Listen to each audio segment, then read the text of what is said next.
¿Cómo se originó el universo? ¿Cómo surgió nuestro planeta en la inmensidad espacio-temporal del cosmos? ¿Cuál es nuestro origen como especie humana? ¿Tiene nuestra existencia algún propósito? ¿Qué nos depara el futuro? Son algunas interrogantes que, como habitantes de este pequeño punto azul en el universo, nos hemos hecho alguna vez y cuya respuesta trasciende a la eternidad. Fortalezcamos nuestra fe en estos tiempos de incertidumbre, conociendo qué dice la revelación sobre nuestros orígenes y nuestro destino.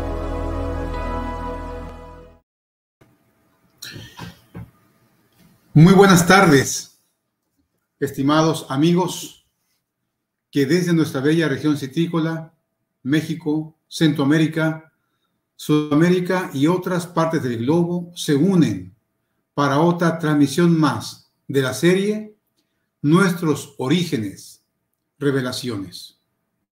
Gracias por acompañarnos y especialmente gracias al doctor Salomón Huancahuire. Él es director de investigación y catedrático en la Universidad Peruana Unión en Lima, Perú. El doctor Huancahuire es doctor en bioquímica y biología molecular por la Universidad Estatal de Campinas en Sao Paulo, Brasil. Así que, doctor Huancahuire, es un privilegio tenerle con nosotros esta tarde. Y hoy nos presentará su conferencia titulada Evidencias de diseño en el plegamiento proteico. Doctor Huancahuire, bienvenido y es su tiempo. Muchas gracias, doctor González. Es una alegría para mí poder participar, haber recibido su invitación y participar de este ciclo de conferencias. Me siento muy contento y primeramente, extiendo un saludo cordial a todos los acompañantes y participantes de este ciclo de conferencias que siguen a través de las redes sociales y estamos aquí para poder también aportar con un poquito del conocimiento que hemos ido adquiriendo en la ciencia y que nos apunta, nos demuestra, nos enseña a que, especialmente nosotros que vemos la vida, que estudiamos la vida, nos demuestra que hay un creador, una mente inteligente que diseñó, proyectó y creó todo lo que existe en este universo. Y de una partecita de eso apenas queremos conversar en esta tarde con cada uno de ustedes. El tema que vamos a presentar en esta oportunidad se titula Evidencias de diseño en el plegamiento proteico. ¿Cuántos de nosotros no nos hemos asombrado, admirado de la hermosura que encontramos en la vida sobre la Tierra? Vida que en diferentes formas, ya sea de animales, plantas, seres microscópicos, han cautivado nuestra atención y nos hemos quedado pasmados con tanta belleza, colores intensos en su diversidad increíble, formas, estructuras, tamaños, belleza. Y cuando nosotros vamos a ver estos seres vivos, ¿no?, y los comparamos con seres inertes o con objetos inertes, encontramos que existe una diferencia abismal entre un ser vivo y un no vivo. Una gran cantidad de información, una gran cantidad de inteligencia tuvo que ser utilizada para poder diseñar a estos seres vivos, a estos sistemas vivos. Hoy sabemos por ejemplo, que no existe ese término o ese término que a veces usamos mal y que decimos es una forma rudimentar de vida, cuando como tal no hay. Y a veces un poco equivocadamente decimos esa minúscula bacteria microscópica, es algo rudimentario de la vida, y cuando la estudiamos, la analizamos, descubrimos que esa bacteria es un organismo muy complejo, con tanta información específica que no podemos decir que fue o es algo rudimentario. No existe eso. Es complejo. Y desde esa bacteria, aunque aparentemente minúscula y pequeñita, hasta los organismos grandes que nosotros vemos, nosotros encontramos que la vida como tal depende de un conjunto extraordinario de moléculas. Esa agrupación perfecta, en sintonía exacta y precisa de estas moléculas, ¿no?, dan a conocer y se muestran aquello que nuestros ojos ven. Por ejemplo, cuando vemos estos colores de estos animales tan hermosos, ¿no? Cuando vemos la belleza de un ser humano, o cuando vemos una planta como esta, nosotros solo podemos entender que eso que estamos viendo es la expresión de la información contenida en sus células en una molécula llamada ADN. Y cuando este ADN se expresa, porque lo que el ADN tiene es solo información, esa expresión de la información se traduce en estas moléculas que vamos a comentar en esta tarde, las proteínas. Las proteínas son las responsables de nosotros ver esos colores diversos, esos tamaños, esas formas, esas estructuras tan variadas que vemos a lo largo de la diversidad de la vida. Pero estas moléculas, y las proteínas incluidas, ellas tienen que ser sintetizadas de una forma muy controlada, muy regulada, pero además tiene que dar su aparición, su síntesis dentro de las células en un momento exacto, en un lugar correcto, con una cantidad de energía necesaria, y para que puedan funcionar y cumplan la función para la cual fueron diseñadas, estas moléculas tienen que tener una estructura espacial o tridimensional precisa. Y es de eso que vamos a hablar. El título, como les dije, es Evidencias de diseño en el plegamiento proteico, y vamos a tratar de entender ese término que quizás puede sonar muy químico, y vamos a, en palabras un poco más sencillas, tratar de entender qué significa eso. En fin, las proteínas son elementos muy importantes para la construcción de nuestras células, y estas moléculas, macromoléculas, porque son moléculas grandes, cumplen diferentes funciones en nuestro cuerpo. Pensando en nosotros como seres vivos, en el ser humano, tenemos varias clases de proteínas y cada una cumple una función particular. Por ejemplo, algunas que hemos escuchado y seguramente conocemos un poco, por ejemplo, las proteínas que permiten la contracción de nuestros músculos. Son unas proteínas, se llaman actina y miosina, las más conocidas. Ahí está cumpliendo la función contráctil.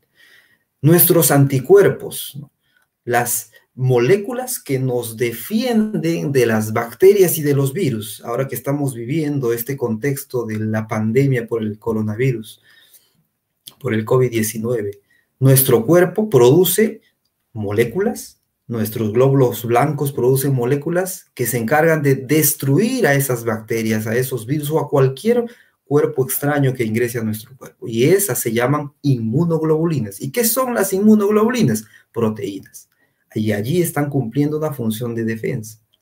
Pero también tenemos, por ejemplo, a las hormonas, como la insulina, la que regula la cantidad de azúcar que debe haber en mi sangre, que no suba mucho más de lo normal y no nos dé diabetes.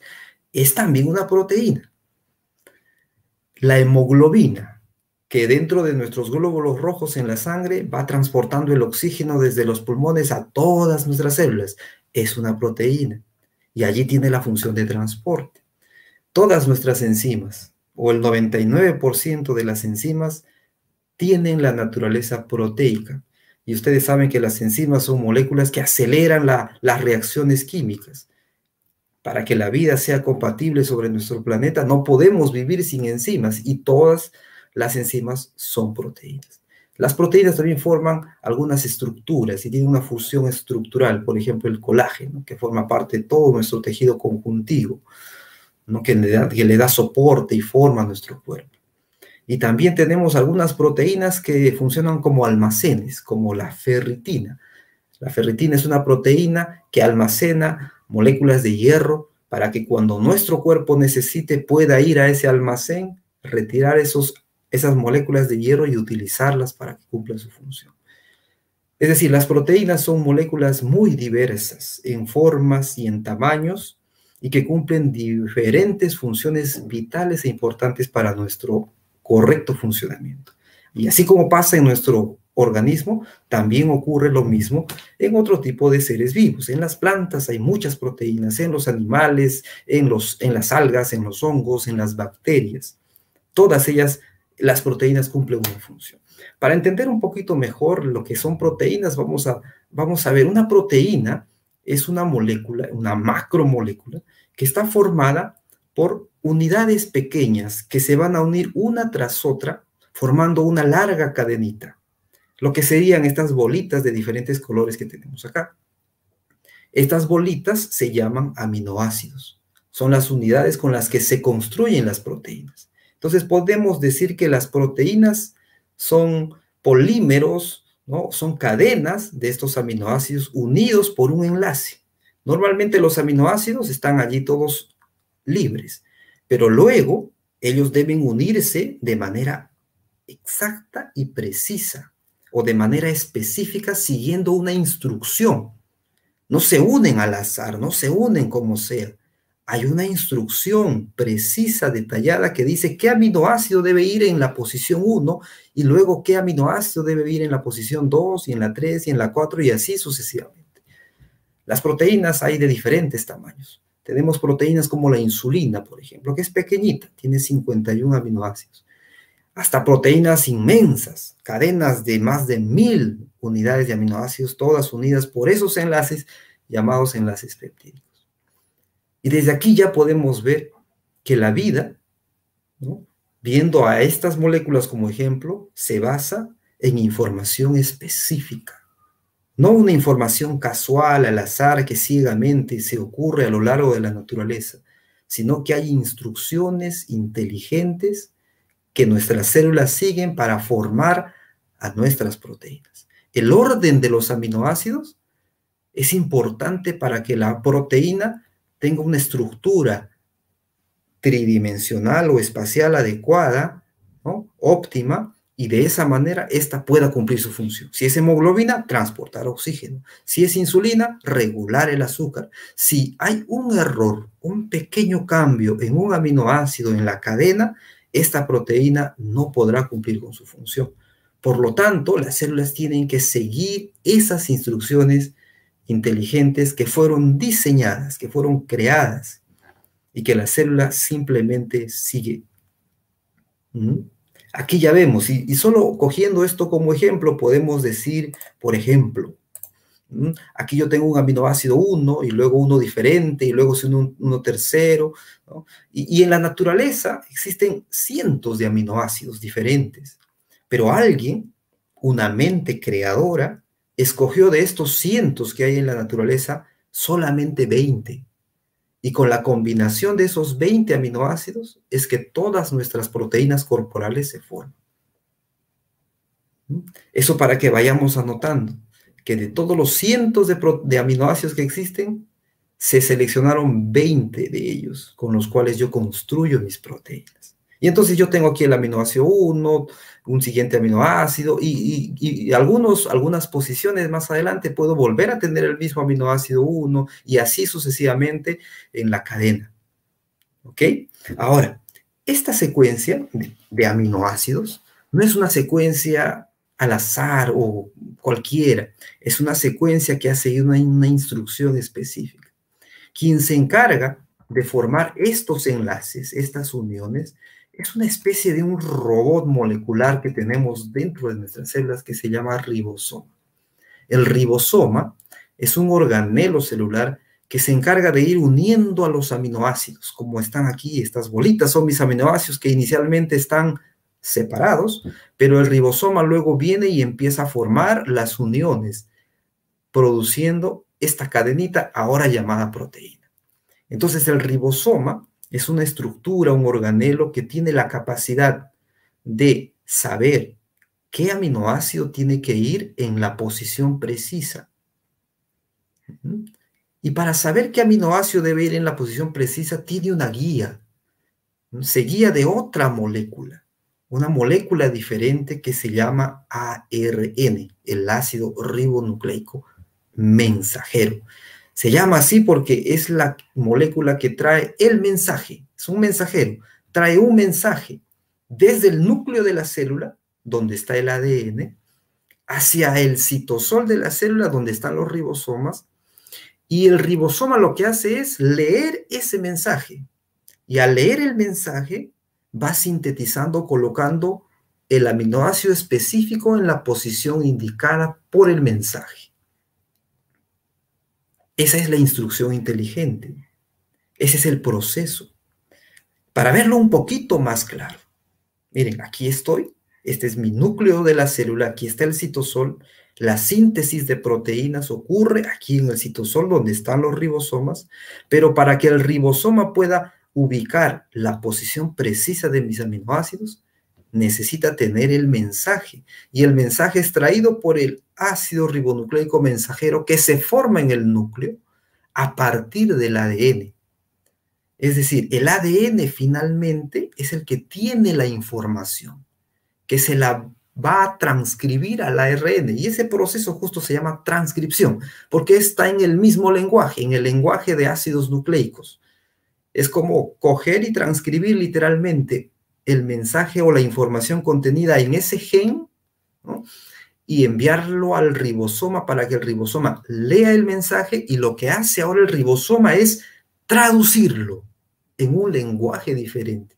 Por eso que el proceso se llama traducción. El proceso por el cual el ribosoma lee un lenguaje que está en un lenguaje distinto, ahora lo traduce en un lenguaje de aminoácidos. Entonces, lo único que el ribosoma hace es leer el mensaje y formar los enlaces peptídicos de tal manera que va formando mi cadenita de proteínas, mi cadenita de aminoácidos en un orden específico. Y la pregunta es, ¿y cómo el ribosoma sabe qué aminoácido tiene que ir de acuerdo al mensaje? Para eso existe un código genético.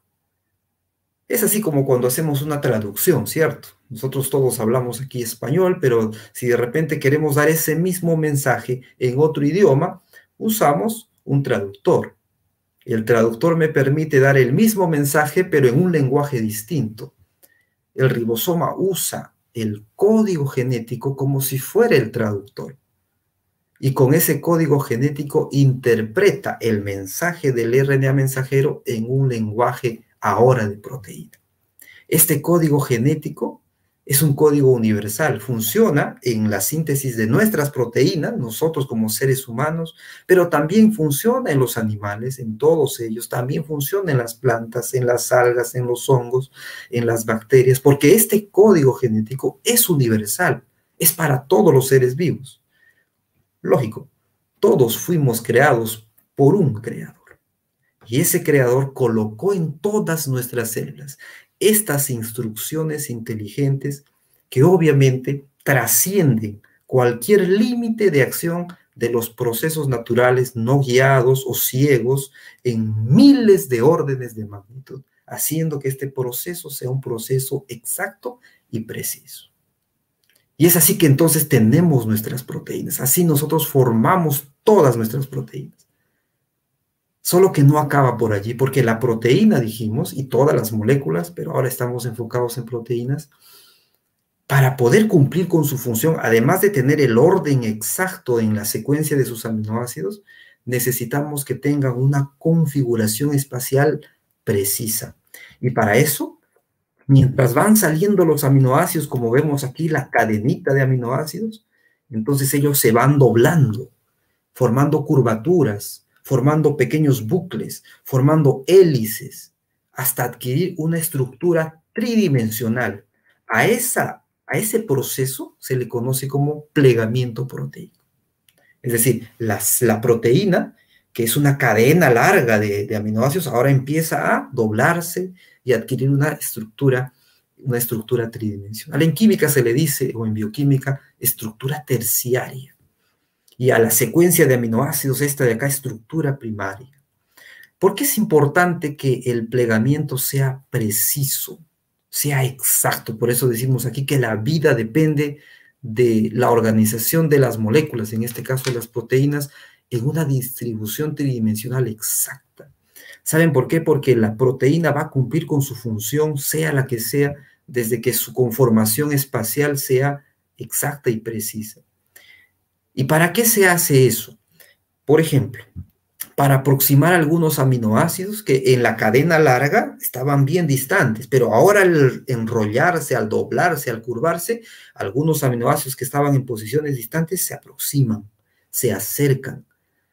Y se acercan porque al cumplir sus funciones esta proteína requiere que esos aminoácidos estén cerca. Este proceso de plegamiento es un proceso termodinámicamente estable, es un proceso espontáneo, aunque en algunos casos la célula va a requerir de la ayuda de unas proteínas llamadas chaperonas o acompañantes, pero es un proceso que ocurre termodinámicamente hablando de forma espontánea. Y es necesario que eso ocurra para que, como les dije, estas proteínas cumplan con su función. Ahora, existe, al ver y al analizar la estructura de las proteínas, una calibración exacta y precisa de esas fuerzas intermoleculares. Para poder acercar, aquí vemos un ejemplo de una proteína que ya se enrolló, se dobló, se plegó, se ennoveló. Creo que hay amigos brasileros aquí, se ennoveló. Ella va a ser sostenida y no se va a perder esa estructura gracias a algunas fuerzas intermoleculares que van a permitir que la estructura se mantenga. Si alguna fuerza como la temperatura elevada o de repente algún exceso de sales, un cambio abrupto en el pH en esa región de la célula puede hacer que pierda su estructura. Y el proceso opuesto al plegamiento es la desnaturalización. Cuando la proteína se desnaturaliza ya no puede cumplir su función. Pero cuando se retiran estas fuerzas o agentes, ella es capaz por sí sola también de volver a adquirir su estructura tridimensional. Miren qué extraordinario, qué extraordinaria la naturaleza, ¿no? Cuando nosotros analizamos y vemos a estas proteínas en su estructura tridimensional. En realidad asombra aún mucho más de lo que hoy en día vemos en la ingeniería química, en la ingeniería de proteínas. Por eso nosotros escribimos y decimos, hay algunos procesos íntimos de la vida que son tan fascinantes en su elegante complejidad que es bien difícil entender que algunas personas se resistan a aceptar que todo esto haya sido resultado de un diseño intencional, inteligente, que fue primeramente pensado para luego haber sido ejecutado, ¿no? Y que es obvio pensar que todo esto no pudo haber surgido de una forma fortuita. Y uno de estos procesos, porque hay muchos y podríamos hablar de otros, es este que estamos viendo, este proceso de plegamiento proteico.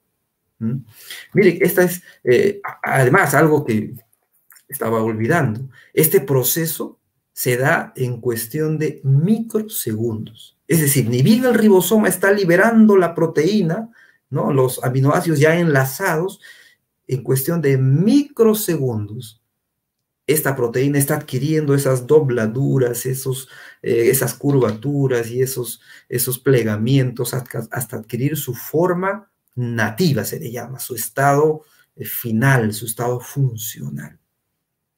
¿Por qué? Porque la vida también depende de la organización de estas moléculas, no solo por la estructura o el organelo exacto en el lugar preciso, sino también en el periodo de tiempo exacto. Microsegundos. Claro, el ejemplo mostrado aquí es de una proteína pequeña, y se hace en aproximadamente 20 microsegundos desde que se produce hasta que adquiere su configuración nativa. Proteínas un poco mayores en tamaño tardarán un poco más, pero el proceso es literalmente muy rápido, muy rápido.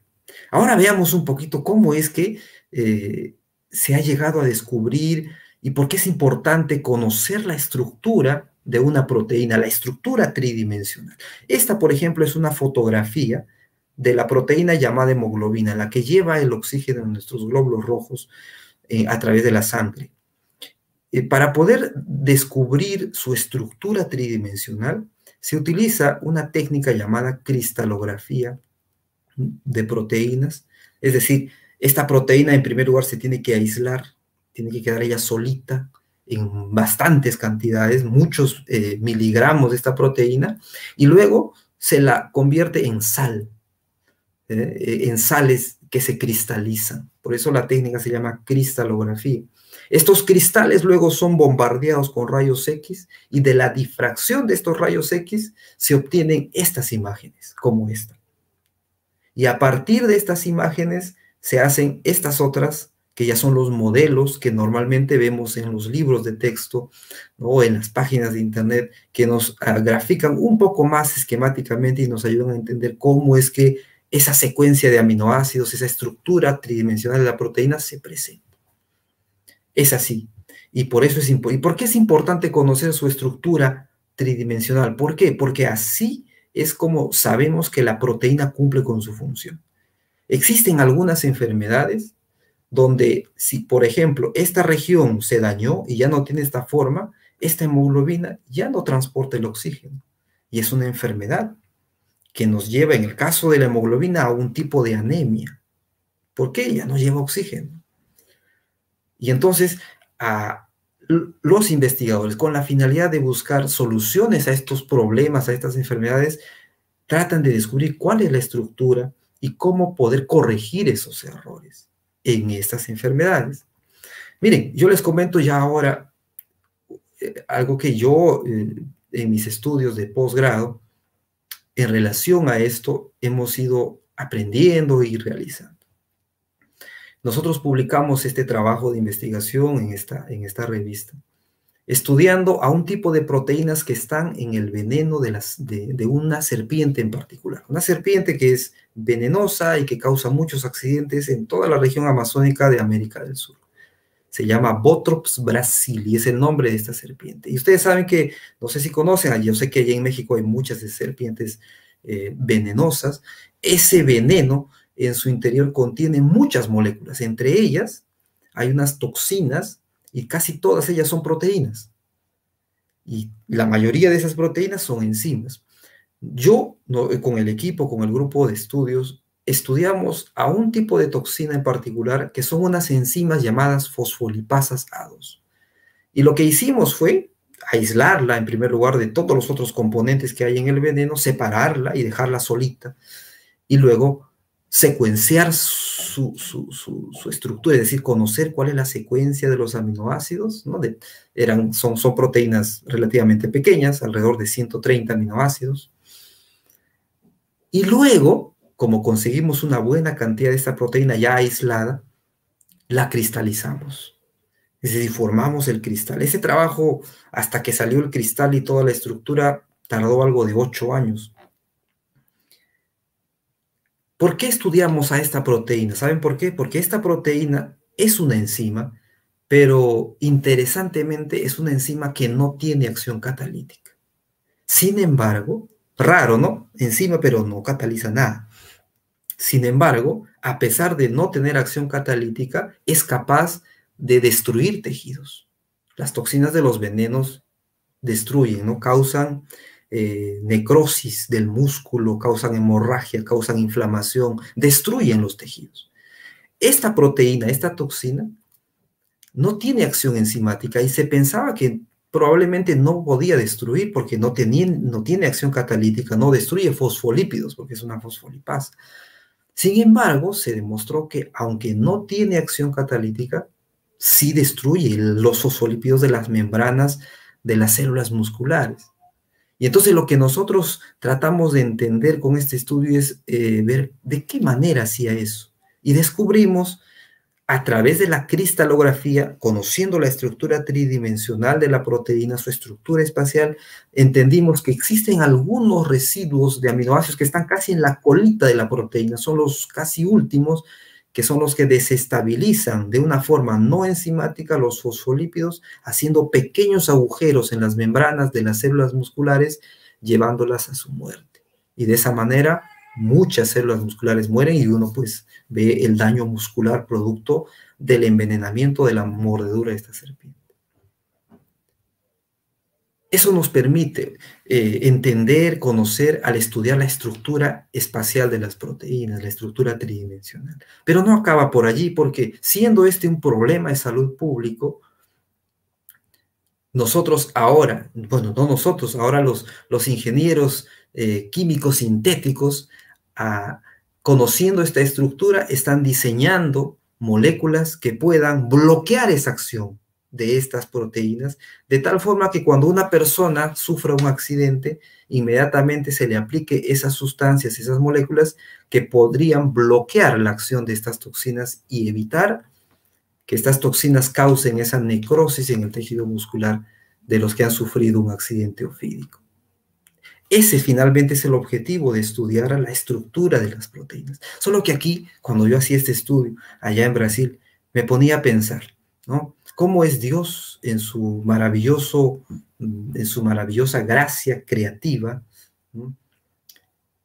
A pesar del pecado que entró en este mundo y que destruyó lo perfecto que Dios había creado, y justo este animal, ¿no? La serpiente está implicada directamente en el pecado, en el ingreso del pecado. A pesar de eso, Dios tiene misericordia, porque estos animales, para sobrevivir en la naturaleza, dependen de las toxinas que hay en sus venenos para poder alimentarse, ¿no? Para poder cazar, para poder sobrevivir en su ambiente, en su ecosistema y alimentarse. No tienen extremidades. La única forma de poder vivir es inyectar sus toxinas en su presa, y como daña a las células musculares, esa presa ya no puede caminar y escaparse, ¿no? Y entonces se detiene, se paraliza literalmente, y luego viene la serpiente y se alimenta. Esa es la forma. ¿No? Lamentablemente, a veces nosotros, los seres humanos, nos atravesamos con una serpiente y sufrimos ese daño. Sin embargo, estas moléculas, estas proteínas, están en el veneno para poder providenciar a este animal, ¿no? La sobrevivencia en su ambiente, en su ecosistema. ¿Cómo es Dios de maravilloso?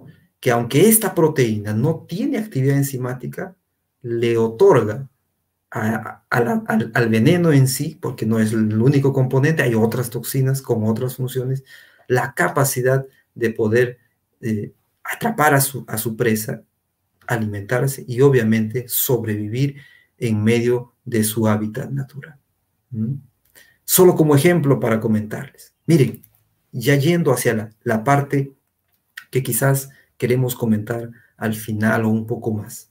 Miren, después de haber estudiado tanto a las proteínas, de haber conocido que estas están formadas por aminoácidos que son cadenitas, ¿no? Que son unidas por los enlaces peptídicos, este investigador científico, Christian Amundsen, él postuló, llegó a recibir el premio Nobel no por este descubrimiento, sino por otro, pero él postuló algo que hasta el día de hoy es cierto, una teoría que dice que la secuencia de aminoácidos, ¿no? En la proteína es suficiente para yo determinar cuál será su estructura tridimensional, su estructura espacial.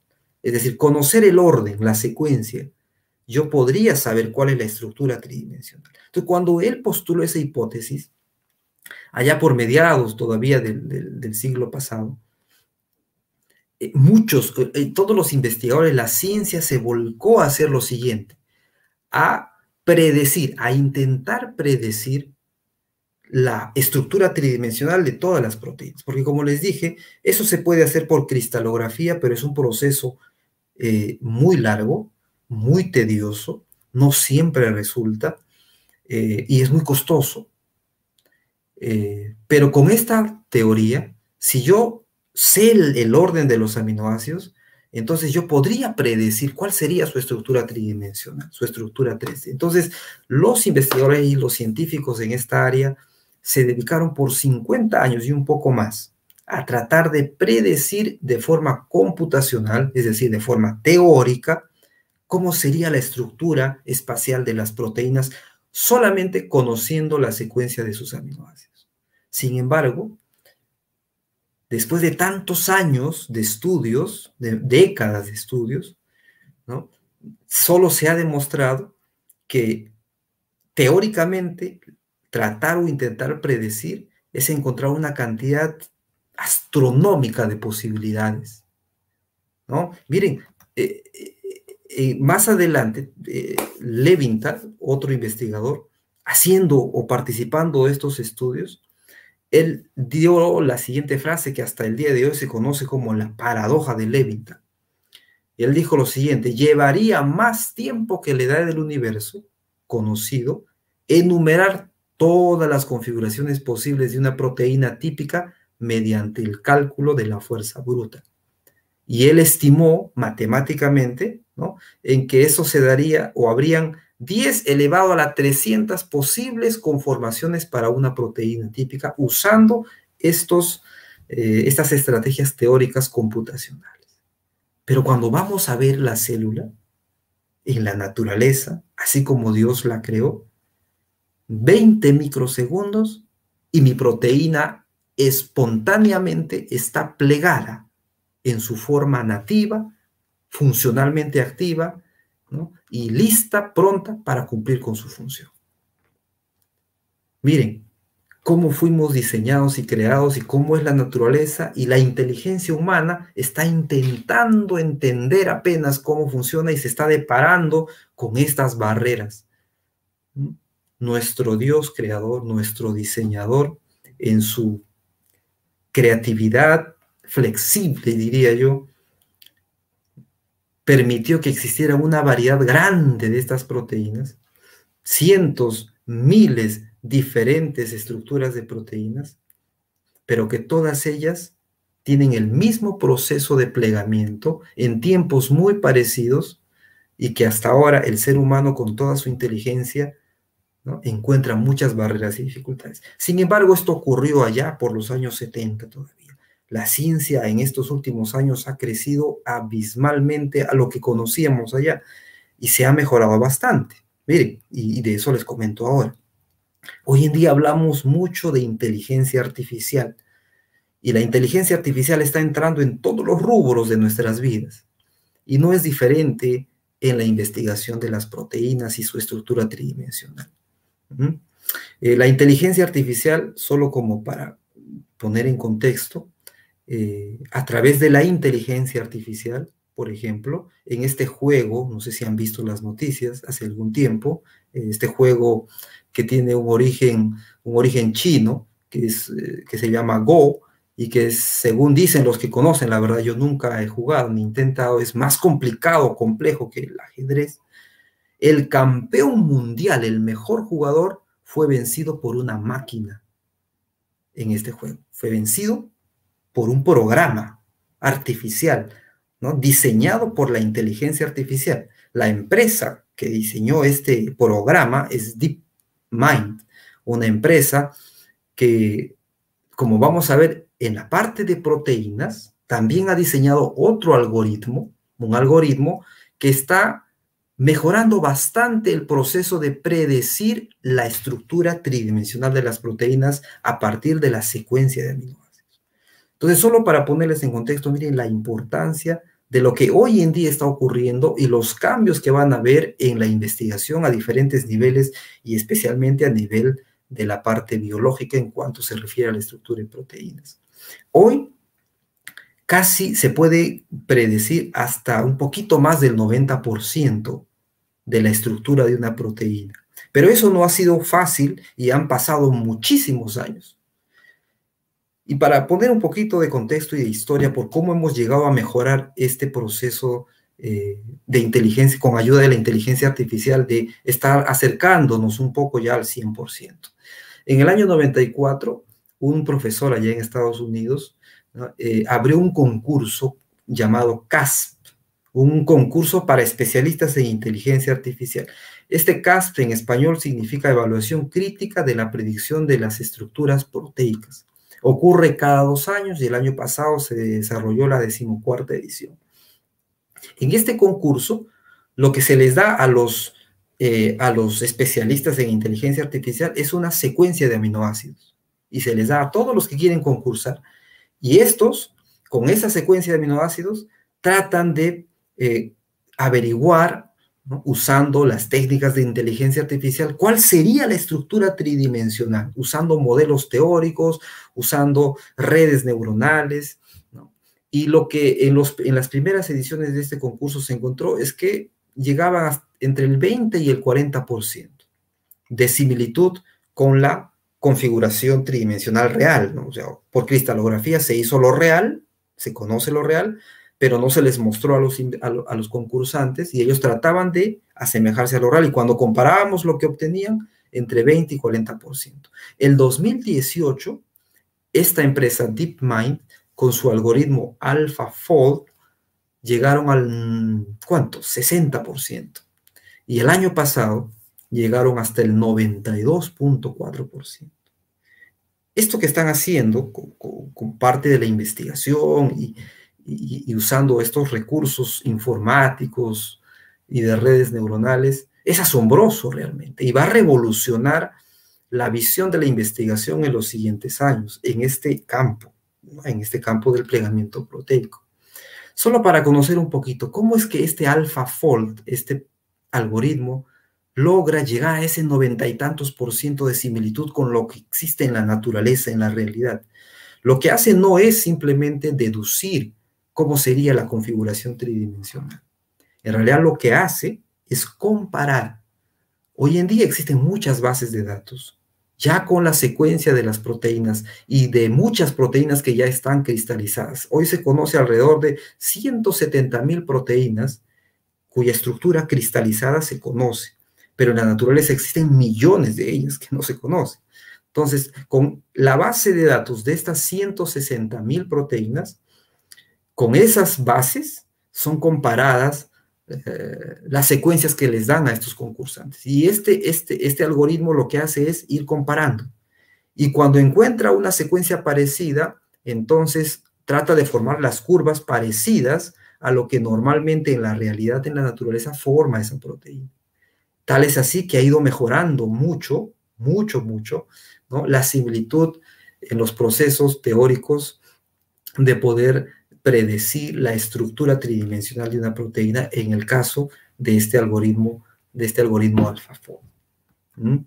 Miren, esto realmente, bueno, a los que de repente estamos en este mundo, cambia mucho, mueve un poco los paradigmas, porque como les dije, uno normalmente tarda muchos años tratando de descubrir cuál es la estructura de una proteína, mientras que con inteligencia artificial eso lo pueden hacer ahora en cuestión de horas, desde que tengan la información suficiente, desde que muchas cabezas estén trabajando inteligentemente en tratar de predecir cómo sería la estructura tridimensional de esa proteína. Y esto de alguna forma va a revolucionar, porque muchas de las enfermedades que sufrimos nosotros tienen que ver con el mal plegamiento de nuestras proteínas. Muchas enfermedades. Y si hoy, ¿no?, por inteligencia artificial se pueden ya crear estas proteínas en un laboratorio con la estructura apropiada y adecuada, se podrían tratar estas enfermedades. Por eso es que les digo que esto es algo emocionante en este momento, que podría resolver muchos problemas de salud en nuestra sociedad, ¿no? Solo que, como les digo, es un logro destacable, pero que, como vamos a ver en esta última parte, apenas está tocando los talones de lo que diseñó el creador original. Porque si bien se está acercando, lo que está haciendo básicamente con ayuda de la inteligencia humana, ¿no?, con el diseño humano, es tratar de acercarse un poquito comparando a lo que ya fue diseñado por el creador original.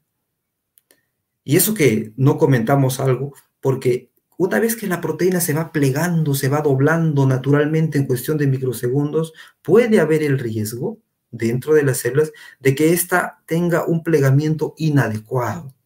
¿no? Y a eso le llamamos misfold, que está aquí en inglés, está mal plegado. Y cuando la proteína se pliega mal, no cumple con sus funciones, ¿no? Y hay el riesgo de que se acumulen con otras mal plegadas y eso me produce un tipo de enfermedades inclusive. Para eso existen un grupo de estructuras llamadas acompañantes o chaperonas que le ayudan a la proteína a plegarse correctamente. O si se plegó mal, la reordenan, la reorganizan de tal manera que se pliegue ahora correctamente y la liberan cuando ya está bien plegadita o está en su estado nativo. Es decir, son como pequeños robotcitos que tenemos dentro de nuestras células que son capaces de detectar algún defecto, ¿no? Y extraerlo, repararlo y dejarlo en condiciones óptimas, adecuadas. Y uno se pregunta, ¿no? Porque esto es incluso motivo de análisis y de más tiempo para conversar. ¿Cómo hace esto, esta estructura, sin tener ojos, sin tener cerebro, sin pensar? ¿Cómo sabe y cómo reconoce que está mal plegado?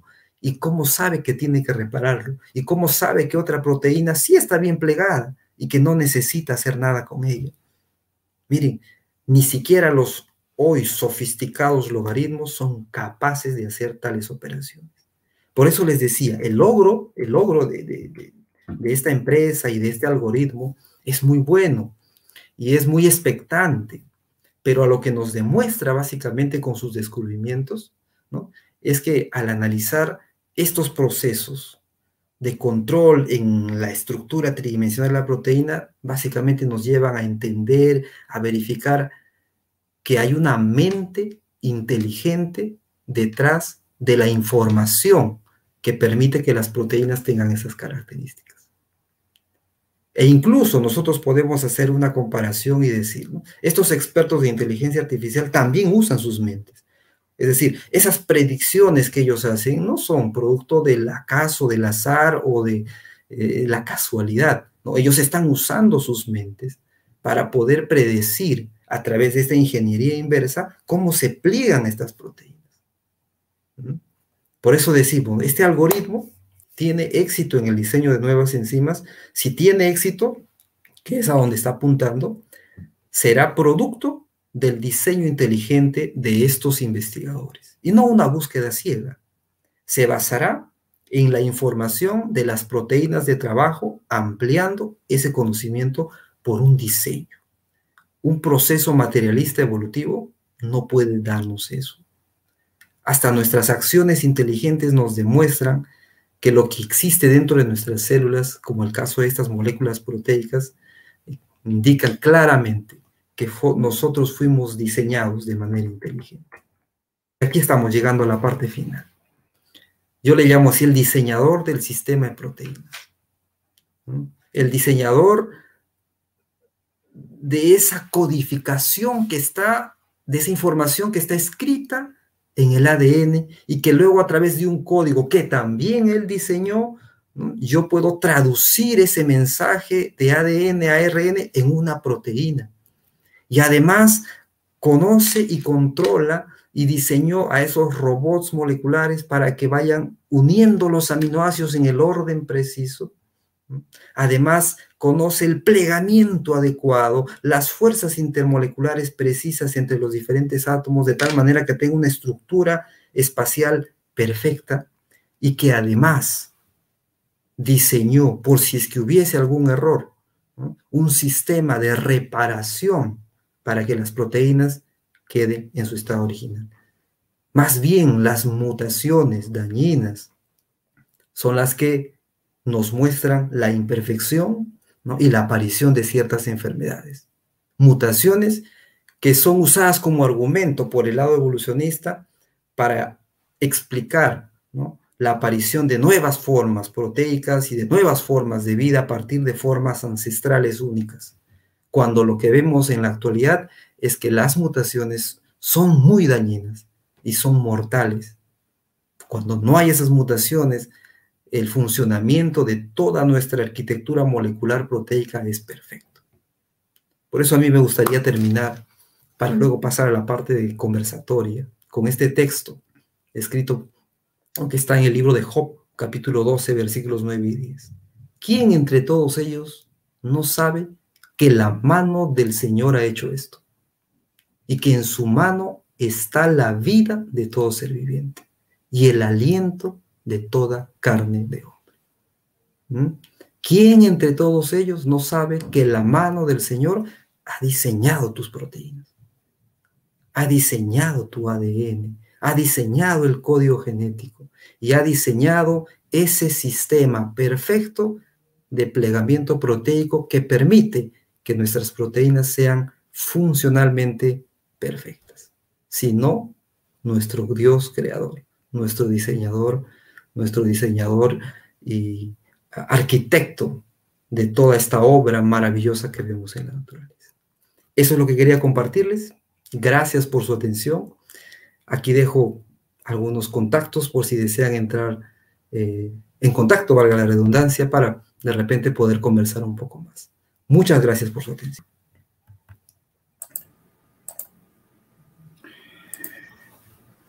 Doctor Huancahuire, pues muy agradecidos por su excelente presentación.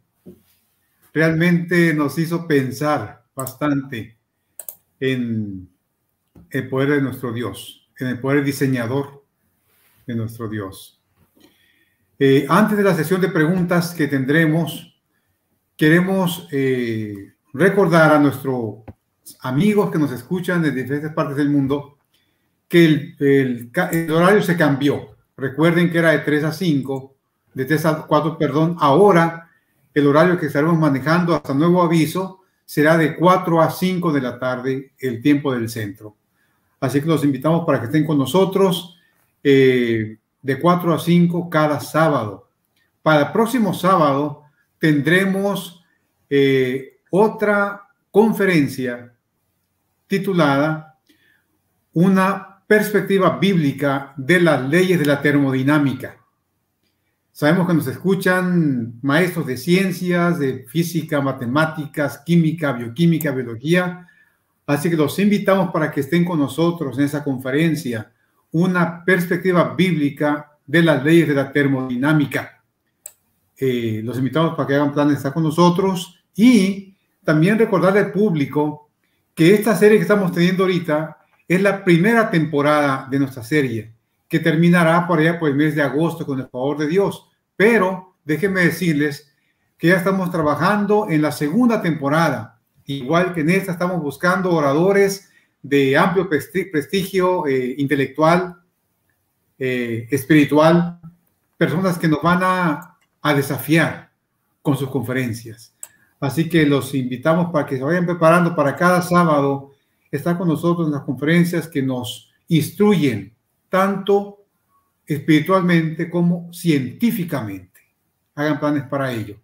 Bueno, doctor Huancahuire, pues llegó su turno entonces. Ahora usted está en el banquillo del acusado. Así que vamos con las preguntas del público. Son varias preguntas. No sé si vamos a completar con todas, pero bueno, vamos a ver, doctor Huancahuire, en la medida de lo posible, haga la respuesta breve, en la medida de lo posible, pero no deje de ser claro con su respuesta. Así que vamos a empezar aquí con la pregunta que mandó Esperanza García Valier. ¿Pueden los suplementos alimenticios ayudar en la regeneración celular? Gracias, Esperanza, por tu pregunta. Definitivamente, cuando hablamos de suplementos alimenticios, y me imagino pensadas en suplementos proteicos, ¿no? Entramos un poquito más en la bioquímica nutricional. Definitivamente, desde que ese suplemento contenga los aminoácidos esenciales que nuestro cuerpo necesita, podría ayudar. Solo como comentario, aunque no hablé nada de esto en la conferencia, nosotros, esos 20 aminoácidos que yo comenté, no todos son producidos por nuestras células. Hay un grupo de aminoácidos que nuestras células los forman. Y a esos aminoácidos se les llama no esenciales. No necesitamos consumirlos en la dieta porque ya las producen nuestras células. Pero hay un grupo de 8 a 9 aminoácidos que no los producen de esos 20. Y la única forma es a través de la dieta. Y entonces ahí es cuando yo necesito comer alimentos que tengan estos aminoácidos porque los necesito. Y si estos suplementos a los que te refieres tienen estos aminoácidos, pues son buenos. y ayudan a la regeneración celular. La regeneración celular, por ejemplo, es cuando tú pierdes las células de tu piel que todo el tiempo se están perdiendo, están muriendo y todo el tiempo necesitamos reponerlas, ¿no? Y cuando no hay una buena alimentación con todos esos aminoácidos esenciales y otros elementos, además de aminoácidos, entonces tenemos una piel un poquito débil, ¿no? Que no se regenera adecuadamente. Es como ejemplo, podemos hablar de otros tejidos, la regeneración del tejido hepático y otros tejidos que tienen la capacidad de regenerarse, pero tendría que ver, como les digo, con alimentos o suplementos que tengan aminoácidos esenciales. Muy bien, doctor, gracias. El maestro Adolfo Montalvo pregunta, ¿cómo manejar el argumento de que la fosfolipasa del veneno de la serpiente mencionada es prueba de un mal diseño? Muy bien, gracias por la pregunta. Nosotros también nos la hicimos, ¿no? Porque cuando se conoció de que existen estas proteínas enzimáticas sin acción catalítica, aparentemente fueron mal diseñadas. Pero cuando nosotros las estudiamos, descubrimos que su mecanismo de acción es diferente. Sin embargo, no hay falta de mecanismo de acción. Es decir, tienen el efecto tóxico finalmente. Además, viéndolo de manera un poco más global, porque no solo estudiamos a esa enzima, estudiamos otros componentes del mismo veneno, descubrimos que cuando este componente, esta fosfolipasa del veneno, ¿no?, trabaja con otra que está también en el mismo veneno, el efecto se multiplica, el efecto tóxico, me refiero, que sobre la presa, se multiplica, se maxifica. Entonces descubrimos que hay un efecto sinérgico. Significa que no hay un mal diseño, en realidad están bien diseñadas, ¿no? Solo que cuando lo vemos aisladamente, aparentemente podríamos encontrar algún error.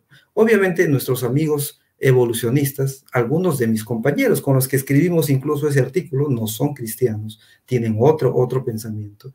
Todos ellos creen que estos cambios se deben a mutaciones y que estas mutaciones han sido hechas a partir de un antecesor proteico común, a partir de la cual están apareciendo nuevas formas proteicas, ¿no? Y que esto estaría demostrando que existe evolución.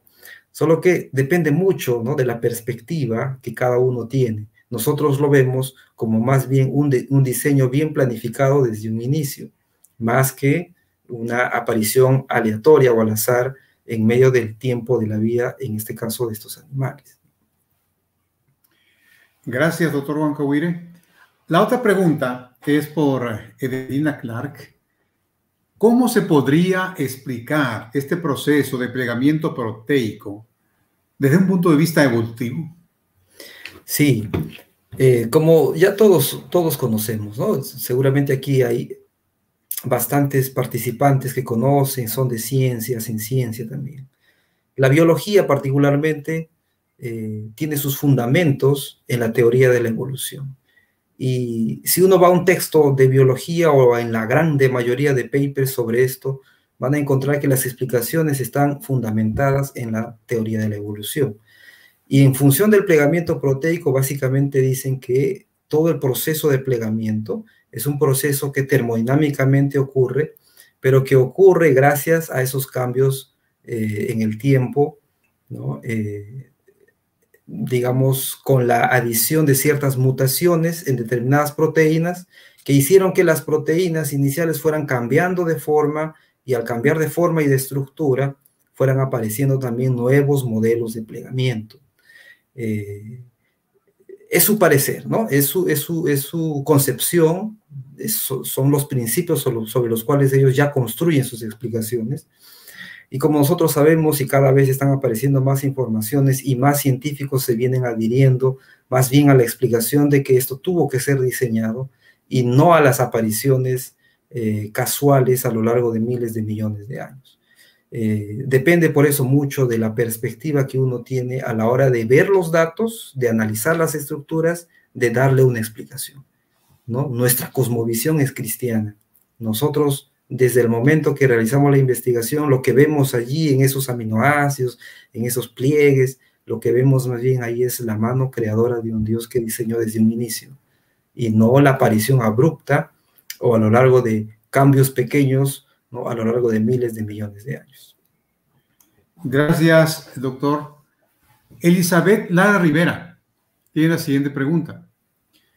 Si el veneno de las serpientes tiene proteínas, cuando no había pecado, ¿la serpiente tenía veneno? ¿O qué clase de proteínas tendría? Es una pregunta interesante, ¿no? Una pregunta que también siempre nos la hacemos desde que empezamos a estudiar a esta familia de proteínas. Definitivamente no tengo yo una respuesta precisa, pero definitivamente, de acuerdo a la narración bíblica y a los escritos de Ellen White, estos animales tenían una conducta distinta, ¿no? Se menciona que incluso volaban, no se arrastraban. Producto del pecado, más bien hay un cambio en la estructura de todo el organismo de estos animales. Y así como hubo un cambio en la estructura, en la morfológica, seguramente hubieron cambios también a nivel celular, a nivel de los tejidos, a nivel de las glándulas, porque estas sustancias, estas toxinas, se producen en unas glándulas que están allí cerca a la cavidad bucal y que luego son inyectadas, ¿no?, a través de sus dientes, de sus colmillos, en las presas. Entonces, cuando hablamos del pecado y de estos animales, definitivamente no tenemos una respuesta, la sabremos cuando estemos allí con nuestro Creador y nos explique en detalle, pero definitivamente hubieron cambios, y esos cambios podrían implicar la aparición de estas células y estos tejidos que produjeran estas toxinas, ¿no? Gracias, doctor. Tenemos la siguiente pregunta del hermano Ángel Alberto Rancakov de Guatemala. Es una pregunta bastante parecida a la anterior. No sé si merece algún comentario extra, tomando en cuenta el ejemplo de la serpiente. ¿Cómo se podría explicar el efecto del pecado en las proteínas del veneno? ¿Podría ser una mutación o variabilidad original? Incluso se menciona, ¿no?, de que era uno de los animales más hermosos que habían en el huerto del Edén. Me imagino yo nada más de colores atractivos, pero hoy en día más bien la primera impresión que tenemos, si es que nos encontramos allí por algún lugar, es de susto y de miedo, ¿no? Definitivamente el pecado, no solo para estos animales, sino para muchos otros, trajo muchos cambios. Inferir de repente de que estas mutaciones o estos cambios están directamente relacionadas a aspectos precisos, ¿no?, del pecado, y cambios precisos en mutaciones, sería ir un poco más allá de lo que de repente nosotros vemos o analizamos cuando tenemos estos estudios que realizamos. Sin embargo, digamos, filosóficamente podríamos comentar que sí, podríamos hacer esa analogía, ¿no? De todas maneras, sabemos que el ingreso del pecado cambió las condiciones que hay en este mundo. No había muerte, y lo que estas toxinas traen es muerte. Definitivamente hubo un cambio grande en la naturaleza de este organismo. Muy bien, doctor Huancahuire. Elizabeth Rivera pregunta, o es un comentario, no sé si es comentario o pregunta: ¿las proteínas tienen la habilidad de cambiar la naturaleza animal? No sé si es pregunta o comentario. No sé qué comentario tiene, doctor Huancahuire. Tómelo como pregunta. Mire, las proteínas, si queremos explicarlo en términos un poco más sencillos, las proteínas es lo que nosotros vemos, es lo exterior. La información genética, nuestros genes, no vemos, a eso se le llama genotipo, ¿no? Y lo que sí se expresa, cuando estos genes se expresan, como ya les mencioné, producen proteínas. La expresión de la información que está en el ADN la vemos por medio de las proteínas. El color de mi cabello, el color de mis ojos, el color de mi piel, mi estatura, muchas de mis características visibles es el producto de las proteínas producidas por mis células. ¿Ok? Entonces, si yo al producir, o mis células, mi ADN, al producir una proteína y produce una proteína defectuosa, obviamente yo voy a tener algún defecto. Y eso es lo que normalmente ocurre en las enfermedades. Por ejemplo, cuando una proteína se pliega mal, ¿no? Se pliega mal. Estas normalmente, cuando no se corrigen esos errores por algunos factores hereditarios o ambientales, se empiezan a acumular y se forman como acúmulos que se les llama amiloides. Y cuando esto ocurre, por ejemplo, en las neuronas, se puede llegar a tener una enfermedad neurodegenerativa. El Parkinson, por ejemplo, Alzheimer, son enfermedades que se producen por un mal plegamiento de proteínas. Y al plegarse mal, empiezan a acumularse, no cumplen con sus funciones y empieza el deterioro nervioso, el deterioro neuronal característico de estas enfermedades. Entonces, cuando ella dice las proteínas tienen la habilidad de cambiar la naturaleza nuestra, claro, pueden cambiarla. ¿Por qué? Porque ahora ya no soy un organismo sano, sino ahora tengo una enfermedad. Cambió mi naturaleza sana. Quizás yo entiendo en ese aspecto su comentario. No sé si de repente tenía otro enfoque, pero definitivamente si yo tengo una mala configuración de mis proteínas, mi organismo lo va a hacer notar y eso se va a ver, se va a evidenciar, ya sea por una enfermedad o ya sea, por ejemplo, por la despigmentación del color de mi cabello, el albinismo, ¿no? La falta de esa proteína que le da el color a nuestra piel, son producto de la alteración en la expresión de algunas proteínas y que obviamente están cambiando la naturaleza de salud, por lo menos, de esta persona. Muy bien. Voy a poner aquí el segundo comentario del maestro Adolfo Montalvo, donde dice los errores, el siguiente, David, por favor, donde dice los errores innatos del metabolismo, como los errores innatos del metabolismo, como la fenilcetonuria o la galactosemia, son ejemplos de enfermedades por fallas en el plegamiento proteico. Esto sirve como complemento a lo que el doctor Juan Cahuire mencionó hace un momento. Sí, doctor, tiene razón Adolfo, puesto que en el caso de estas dos enfermedades que comenta, no es solo ya el mal plegamiento, sino que el error ya viene desde la información que está en el ADN. Y a esas enfermedades las llamamos enfermedades genéticas o hereditarias. Allí no hay mucho que hacer, porque ya en nuestra información genética está el error. Entonces, por más que yo tenga buenos ribosomas, proteínas chaperonas que le podrían ayudar a tener un buen plegamiento, el error ya está en el ADN. Entonces, el ribosoma simplemente va a traducir con el error, no puede hacer esa corrección porque entiende que el mensaje está correcto. A esas enfermedades se les llama enfermedades hereditarias o enfermedades genéticas contra las cuales pues, no podemos hacer mucho. En cambio, cuando una proteína en su información en el ADN está correcta, pero por alguna razón se pliega mal, ¿no? Allí yo puedo corregir o puedo tener enfermedades si es que no se corrige. Sin embargo, como les digo, habría que ver el origen de esa condición o de esa enfermedad. Muchas de las enfermedades hereditarias todas acaban con un mal plegamiento proteico. Y algunas de las enfermedades no hereditarias pueden acabar con un mal plegamiento proteico. Gracias, doctor. Déjeme comentar al público que estamos contentos porque estamos recibiendo muchas preguntas y comentarios. De eso se trata este programa, de interactuar con nuestras ideas e enriquecernos mutuamente.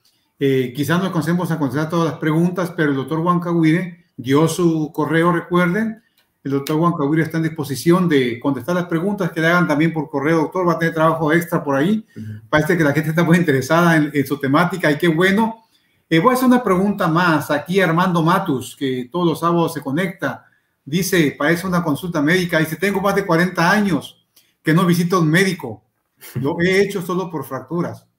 ¿Será que mis proteínas están bien y por qué la de mis hermanos no? Bueno, en primer lugar, una recomendación, Armando, siempre es bueno recurrir o hacer un chequeo médico, por lo menos una vez al año, dependiendo de la edad, y creo que cuando mencionas que más de 40 años, yo creo que nos corresponde siempre ir a hacer un chequeo. Tú mencionas que va solo por fracturas. Bueno, las fracturas generalmente se ocurre por un accidente, ¿no? Por algún corte, alguna contusión, ¿no?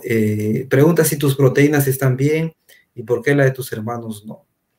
De repente allí hablamos un poquito del colágeno y de las proteínas fibrosas que son parte principal de nuestros tejidos como los huesos, los músculos, los tendones, ¿no? Los ligamentos, que tiene que ver un poquito con lo que estás preocupado, que son las fracturas. El hecho de que no tengamos muchas fracturas implica en primer lugar que nos cuidamos de accidentes o de malos movimientos, y cuando las tuviéramos, dependiendo del nivel de la fractura, el nivel de recuperación nos podría indicar qué tal está, en qué medida está el proceso de la reposición de la muerte de esas células que perdimos en el lugar de la fractura. Como les dije, nuestros tejidos, especialmente esos, tienen la capacidad de regenerarse, de reponer aquellas que se perdieron. Pero para poder hacerlo, precisa de dos cosas. Primero, precisa de energía, de ATP, y luego necesita de nutrientes. Y parte de esos nutrientes, ¿no?, son nuestras proteínas con sus aminoácidos necesarios para reponer los que se perdieron. Entonces, si tú no estás yendo al médico porque no has tenido fractura, pues seguramente estás con una buena dieta proteica, no estás teniendo deficiencia, y quizás tus hermanos están teniendo alguna dificultad o algún problema. Cuando hablamos de proteínas, generalmente está muy relacionado a la dieta. Como les mencioné, necesitamos algunos aminoácidos que solo están en los alimentos, y que necesitamos conocer cuáles son esos alimentos que tienen los aminoácidos para poder ingerirlos y evitar tener algún tipo de desnutrición proteica. Muy bien, doctor Huancahuire, pues nuevamente le agradecemos por su excelente presentación. Agradecemos al público que está muy interesado. Hay bastantes comentarios, preguntas. Les voy a sugerir que consulten con el doctor Huancahuire a su correo, a su WhatsApp, y sin duda él va a estar en la disposición de continuar contestando ahí sus preguntas. Doctor Huancahuire, esperamos tenerlo en la segunda temporada también. ¿Sí? Claro que sí, doctor, con todo gusto. Como mencionamos, esta es la primera temporada que la terminaremos en agosto, con el favor de Dios, pero estamos ya trabajando en la segunda temporada que correrá de septiembre a diciembre o enero, con el favor de Dios. Así que vamos a invitarlo también para que nos dé otra de sus conferencias. Hermanos y amigos del público, pues gracias. Hay muchas preguntas, no podemos contestar todas porque pues ya hay otras actividades que hacer aquí en la programación. Pero gracias por acompañarnos. Recuerden, el próximo sábado tendremos la ponencia, una perspectiva bíblica de las leyes de la termodinámica, de 4 a 5 de hoy en adelante. Los invitamos para que estén con nosotros, nos acompañen, hagan preguntas también. Por hoy vamos a terminar con la programación, deseando a todos un feliz resto de sábado que queda, y recordando, hermanos, este programa es con el fin de fortalecernos tanto científica como espiritualmente, que entendamos que tenemos un Dios que está al control, un Dios al control de lo que ocurre, no solamente en nuestra vida, también en la tierra y en el universo. Que Dios bendiga a todos y nos vemos con el favor de Dios el próximo sábado. Hasta luego.